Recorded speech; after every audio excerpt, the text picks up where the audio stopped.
Hello दोस्तों। आज हम बात करेंगे यदि आप अच्छी नींद चाहते हैं, अच्छी स्लीप हाइजीन चाहते हैं तो कौन कौन सी एक्टिविटीज़ आपको अवॉइड करनी चाहिए सोने से पहले जो आपकी नींद के साथ इंटरफेयर कर सकते हैं। ये कौन कौन सी एक्टिविटीज़ और किस तरह से आपको अफेक्ट करती हैं, ये सारी चीज़ों पर आज बात करेंगे। टॉपिक काफ़ी इंपॉर्टेंट है। टॉपिक पर जाने से पहले जो लोग हमारे चैनल पर नए हैं उन्हें रिक्वेस्ट करूँगा कि चैनल को सब्सक्राइब करें, वीडियोज़ को लाइक करें, शेयर करें, फॉलो करें, कमेंट करें, पूरा देखें। टॉपिक इंपॉर्टेंट है इसलिए इसे अंत तक देखिएगा। चलिए शुरू करते हैं इंपॉर्टेंट वीडियो। सबसे पहले सोने से पहले कोई इलेक्ट्रॉनिक डिवाइसेस जैसे फ़ोन, टैबलेट्स, कंप्यूटर्स या टीवी जिसमें ब्लू स्क्रीन्स होती है उनको अवॉइड करिए। ये सारी ब्लू स्क्रीन से एमिट जो ब्लू लाइट होती है वो आपके ब्रेन में जाके स्लीप हार्मोन के साथ इंटरफेयर करती है, जिसकी वजह से आपका ओवरऑल स्लीप साइकिल कॉम्प्रोमाइज़ हो जाता है। तो यदि आप अच्छी नींद चाहते हैं तो ऐसी कोई भी डिवाइसेस जो आपकी स्लीप साइकिल के साथ इंटरफेयर कर सके उसका प्रयोग मत करिए। ये चीज़ें आपके लिए नुकसानदायक है और जितना ज़्यादा देर यूज़ करेंगे उतना ज़्यादा नुकसानदायक है। और कई बार फिर इसमें ऐसे कोई चीज़ें आप देख रहे होते हैं जो कि आपके माइंड को बहुत ज़्यादा इंटैंगल करता है, बहुत ज़्यादा आपको विचलित करता है, तो वो आपकी नींद के साथ और कॉम्प्रोमाइज़ कर सकता है। तो इस तरह का कंटेंट भी आपके लिए ख़राब है और इस तरह के डिवाइसेस भी ख़राब है। तो सोने से तुरंत पहले इलेक्ट्रॉनिक डिवाइसेस का प्रयोग ना करें तो ज़्यादा अच्छा, एटलीस्ट सोने के 2 घंटे पहले तक। इसके अलावा बहुत ज़्यादा चाय कॉफ़ी का प्रयोग मत करिए। चॉकलेट का और कुछ तरह के सोडा जिसमें कैफीन का कंटेंट होता है, ये अगर आप सोने से पहले प्रयोग करते हैं तो ये आपकी स्लीप साइकिल के साथ इंटरफेयर कर सकता है, आपकी नींद कॉम्प्रोमाइज़ हो सकती है। तो सोने से तुरंत पहले कोई भी ऐसी तरह की चाय कॉफ़ी या कैफिनेटेड ड्रिंक्स जिसमें ज़्यादा मात्रा में कैफीन है, खासकर स्ट्रॉन्ग चाय कॉफ़ी, इसको अवॉइड करिए। ये आपकी स्लीप में कॉम्प्रोमाइज़ कर सकता है। सोने से तुरंत पहले बहुत ज़्यादा हेवी मील्स मत खाइए, बहुत ज़्यादा तीखा खाना मत खाइए। इससे आपका पेट में इंडाइजेशन होगा, डिस्कम्फर्ट होगा, जिसकी वजह से नींद लगना मुश्किल होगा। कोई भी खाद्य पदार्थ को सोने से 3 घंटे पहले ख़त्म कर देना चाहिए। खाना खाना जो है उसके बाद नहीं होना चाहिए। सोने के 3 घंटे के अंदर यदि आप खाना खाते हैं तो वो आप जब सोने को जाते हैं तो बेड वो खाना पेट में उस समय पचता रहता है और वो डाइजेशन का जो प्रोसेस है वो आपकी ओवरऑल जो हेल्थ के साथ इंटरफेयर करता है, स्लीप के साथ इंटरफेयर करता है। इसलिए कोशिश करिए कि आपका जो खाना है वो सोने से 3 घंटे पहले ख़त्म हो जाना चाहिए। इसके अलावा सोने से तुरंत पहले इंटेंस एक्सरसाइज या फिजिकल एक्टिविटी मत करिए। बहुत ज़्यादा अग्रेसिव आप एक्सरसाइज करते हैं सोने से तुरंत पहले तो उसमें बॉडी में आपका हार्ट रेट बढ़ जाता है, एड्रेनलिन सर्ज होता है और तुरंत अगर आप सोने को चले जाते हो तो उसको नॉर्मलाइज होने में टाइम लगता है। यूजली आपका जो एक्सरसाइज है वो भी सोने से 3 घंटे पहले ख़त्म हो जाना चाहिए। अगर विगरस या ज़्यादा अग्रेसिव एक्सरसाइज हो तो थोड़ा माइल्ड एक्सरसाइज कर सकते हैं, थोड़ा चलना फिरना कर सकते हैं या थोड़ा बहुत स्ट्रेचिंग या योगा इस तरह की एक्सरसाइज कर सकते हैं, लेकिन अग्रेसिव एक्सरसाइज मत करिए एटलीस्ट 3 घंटे पहले तक, क्योंकि स्ट्रेस हार्मोन्स के लेवल्स को नॉर्मल आने में और आपको ओवरऑल जो एक्सरसाइज का इफेक्ट बॉडी पे होता है उसको नॉर्मल आने में लगभग 3 घंटे जैसा टाइम लगता है। इसके अलावा कोशिश करिए कि अल्कोहल मत लीजिए एटलीस्ट सोने के तुरंत पहले।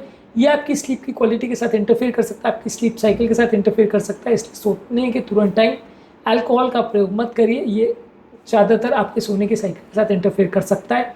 इसके अलावा बहुत ज़्यादा स्ट्रेसफुल और स्टिमुलेटिंग एक्टिविटीज़ जैसे कुछ हार्ड वर्क कर रहे हैं, कोई बिल्स वगैरह प्ले कर रहे हैं या कोई हीटेड आर्ग्यूमेंट्स या डिस्कशंस है, ये मत करिए। आपका सोने से पहले तुरंत कोई झगड़ा या कोई लड़ाई या कोई बहसबाजी या कोई हीटेड डिस्कशन नहीं होने चाहिए। ये कई घंटे तक आपकी स्लीप की एक्टिविटी और साइकिल को डिस्टर्ब कर सकता है और जो लोग सोना चाहते हैं उनके लिए नुकसानदायक है। इसलिए कोशिश करिए कि सोने से तुरंत पहले कोई भी ऐसी चीज़ जो मानसिक तनाव प्रोड्यूस करती है या ब्रेन को ज़्यादा इन्वॉल्व करती है, इंगेज करती है, एक्टिवेट करती है, उसको ना करिए। इसके अलावा सोने के तुरंत पहले बहुत ज़्यादा मात्रा में पानी भी मत पीजिए। सोने के तुरंत पहले यदि आप पानी बहुत ज़्यादा पीते हो तो आपको रात को काफ़ी बार यूरिन के लिए जाना पड़ेगा। इसकी वजह से आपका स्लीप डिस्टर्ब हो जाएगा। खासकर उम्र दराज पेशेंट में सोने से एटलीस्ट 2 घंटे पहले तक कोई पानी फिर नहीं लेना चाहिए। थोड़ा बहुत अगर बहुत प्यास लग भी रही है तो मुँह गीला करने के लिए पानी ले सकते हैं, पर बहुत ज़्यादा पानी नहीं लेना चाहिए, नहीं तो आपको नॉक्टूरिया या पॉलीयूरिया का प्रॉब्लम होगा जो कि स्लीप डिस्टर्ब करने के लिए एक इम्पोर्टेंट कारण होता है। इसके अलावा स्मोकिंग या निकोटीन के बने हुए कोई भी प्रोडक्ट्स रात को प्रयोग मत करिए। यदि आप सोने से तुरंत पहले अगर निकोटीन के बने हुए प्रोडक्ट्स का प्रयोग करते हैं तो वो आपकी स्लीप साइकिल के साथ इंटरफेयर कर सकते हैं, जिसकी वजह से आपकी हेल्थ बिगड़ सकती है और नींद कॉम्प्रोमाइज़ हो सकती है। इसलिए तंबाकू का सेवन या स्मोकिंग सोने के तुरंत पहले मत करिए। इसके अलावा ये कोशिश करिए कि आप दिन के टाइम एटलीस्ट 1-2 घंटे की नींद नहीं रखें और सोने के एटलीस्ट 4-5 घंटे के ड्यूरेशन में कोई लंबी स्लीप नहीं होनी चाहिए। छोटे छोटे 5-10 मिनट स्लीप अगर आप लेते हो जिसको पावर नैप बोलते हैं वो चलेगा, लेकिन लॉन्ग ड्यूरेशन स्लीप नहीं होना चाहिए। यदि आप दिन के टाइम 1-2 घंटे सोएंगे तो रात के टाइम नींद आने में दिक्कत होगी, इसलिए इसको थोड़ा ध्यान रखिए और इसको थोड़ा अवॉइड करेंगे तो ज़्यादा अच्छा है। इसके अलावा कोई भी ऐसा एक्साइटिंग या डिस्टर्बिंग कंटेंट जो कि मूवीज़ में, टीवी शोज़ में या ऐसा कोई भी न्यूज़ वगैरह में आता है जिससे आपका मन विचलित हो जाता है, एंग्शियस हो जाता है, ये आपका ओवरऑल स्लीप साइकिल को डिस्टर्ब कर सकता है। इनको अवॉइड करिए। सोने के तुरंत पहले इस तरह की कोई भी एक्टिविटी नहीं होनी चाहिए। ये उन लोगों के लिए नुकसानदायक है जो सोना चाहते हैं, जिनको इंसोम्निया का प्रॉब्लम है, क्योंकि कंटिन्यूस माइंड में वो विचार आते रहेंगे और आपकी स्लीप साइकिल कॉम्प्रोमाइज़ हो जाएगी। इसके अलावा कोई कॉम्प्लेक्स या स्टिमुलेटिंग मेंटल एक्टिविटीज़ जिसमें आपका दिमाग बहुत ज़्यादा चलाना पड़ता है, जैसे पजल्स है या वीडियो गेम्स है, या कोई भी अगर चैलेंजिंग प्रोजेक्ट्स है जिस पर आपको काम करना पड़ रहा है, दिमाग लगाना पड़ रहा है, उस पर एंगेज मत करिए।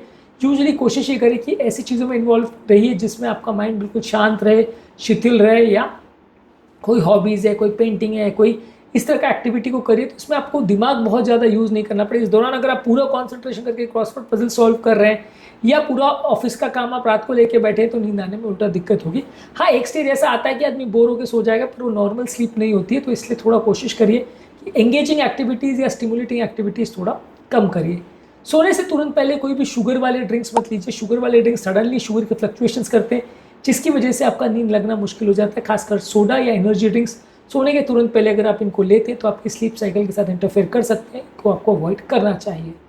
इसके अलावा सोने के तुरंत पहले सोशल मीडिया को चेक करना, आपके ईमेल्स को चेक करना, आपके इंस्टाग्राम और यूट्यूब को चेक करना, ये भी थोड़ा मत करिए। ये भी बहुत ज़्यादा एंगेजिंग होता है और कई बार आपका ध्यान डाइवर्ट करता है। और इसमें अगर खासकर आप ऐसी चीज़ों को देख रहे हो जो कि सिंपल लाइट कॉमेडी या इस तरह का चीज़ नहीं है, आप अगर अग्रेसिव चीज़ें देख रहे हो तो वो आपके माइंड को कई घंटों तक विचलित कर सकता है, आपका दिमाग को एंगेज कर सकता है। तो ये सारी चीज़ों को भी अवॉइड करिए। इसके अलावा सोने के टाइम कोई अनकंफर्टेबल एनवायरनमेंट नहीं होना चाहिए। बहुत ज़्यादा गर्म, बहुत ज़्यादा ठंडा, बहुत ज़्यादा नॉइजी या बहुत ज़्यादा ब्राइट लाइट या बहुत ज़्यादा डार्क, ये ऐसा नहीं होना चाहिए। आपका कमरा एक कंफर्टेबल एनवायरनमेंट होना चाहिए जिसमें बहुत ज़्यादा साउंड्स वगैरह नहीं आए। ये सारी चीज़ें आपके एनवायरनमेंट को डिस्टर्ब करती हैं। आपका स्पाउस को भी अगर कुछ आवाज़ करने की आदत है, रात को मूवमेंट करने की आदत है, या उसको अगर बहुत ज़्यादा खर्राटे लेने की आदत है, तो यह आपकी स्लीप साइकिल के साथ इंटरफेयर कर सकता है। तो इसके मामले में भी कुछ अगर स्टेप्स ले सके तो लीजिए। उसके साथ अगर अलग कमरे में सोना है तो वैसे कर सकते हैं, या उसकी बीमारी का इलाज करवा सकते हैं। तो जो भी है आपको उसके लिए भी स्टेप्स लेना पड़ेगा, क्योंकि कई बार आप खुद तो कुछ नहीं करते हो लेकिन आपका स्पाउस की एक्टिविटीज़ आपको डिस्टर्ब कर सकती है, तो उसके लिए भी आपको पहले से प्लान आउट करना पड़ेगा। इसके अलावा एक प्रॉपर बेड टाइम रूटीन होना चाहिए जिसमें सोने का प्रॉपर टाइम, उठने का प्रॉपर टाइम सिलेक्टेड होना चाहिए। अगर आप किसी दिन 8 बजे सो रहे हैं, किसी दिन 10 बजे सो रहे हैं, किसी दिन 2 बजे सो रहे हैं, ये टाइम साइकिल आपके नेचुरल स्लीप हार्मोन्स यानी कि मेलेटोनिन को निकलने नहीं देता है, उसको बनने और काम करने नहीं देता है। अलग अलग टाइम पे इसका प्रोडक्शन होता है जो कि आपकी स्लीप साइकिल के लिए अच्छा नहीं है। इसलिए कोशिश करिए कि सोने का टाइम फिक्स रखिए और उसको प्रॉपरली मैनेज करिए। मैं ऐसा नहीं कह रहा हूँ कि डेली आपको एग्जैक्टली 10:52 पे सोना है तो इतना ही फिक्स टाइम, ऐसा नहीं है। 15-20 मिनट, आधा घंटे का वेरिएशन चलेगा, लेकिन उसको ऐसा मत करिए कि 10 बजे के बदले कभी 2 बजे, कभी 3 बजे सो रहे, कभी सो ही नहीं रहे, कभी अगले दिन 6 बजे सुबह सो रहे हैं। तो इसमें आपका नींद कॉम्प्रोमाइज़ हो जाएगी, आपकी ओवरऑल स्लीप हैबिट्स कॉम्प्रोमाइज़ हो जाएंगी और हेल्थ कॉम्प्रोमाइज़ हो जाएगी। आज के टॉपिक में हमने बात करी कि सोने के लिए या प्रॉपर स्लीप साइकिल के लिए कौन कौन सी एक्टिविटीज़ को आपको अवॉइड करना चाहिए जिससे कि आपका ओवरऑल हेल्थ कॉम्प्रोमाइज़ हो सकता है, ओवरऑल स्लीप कॉम्प्रोमाइज़ हो सकती है। कौन कौन सी एक्टिविटीज़ आपको नहीं करनी चाहिए। आज के टॉपिक में बस इतने ही पॉइंट्स। इसके अलावा जो बाकी पॉइंट्स है इस वीडियो के सेकंड पार्ट में डिस्कस करेंगे, उस वीडियो को भी ज़रूर देखें। स्लीप संबंधित, स्लीप हाइजीन संबंधित और क्या खाना चाहिए क्या नहीं खाना चाहिए, इस पर हमने ऑलरेडी काफ़ी सारे वीडियोज़ के, इनको ज़रूर चेकआउट करें। टॉपिक एंड करने से पहले जो लोग हमारे चैनल पर नए हैं उन्हें रिक्वेस्ट करूँगा कि चैनल को सब्सक्राइब करें, वीडियोज़ को लाइक करें, शेयर करें, फॉलो करें, कमेंट करें, पूरा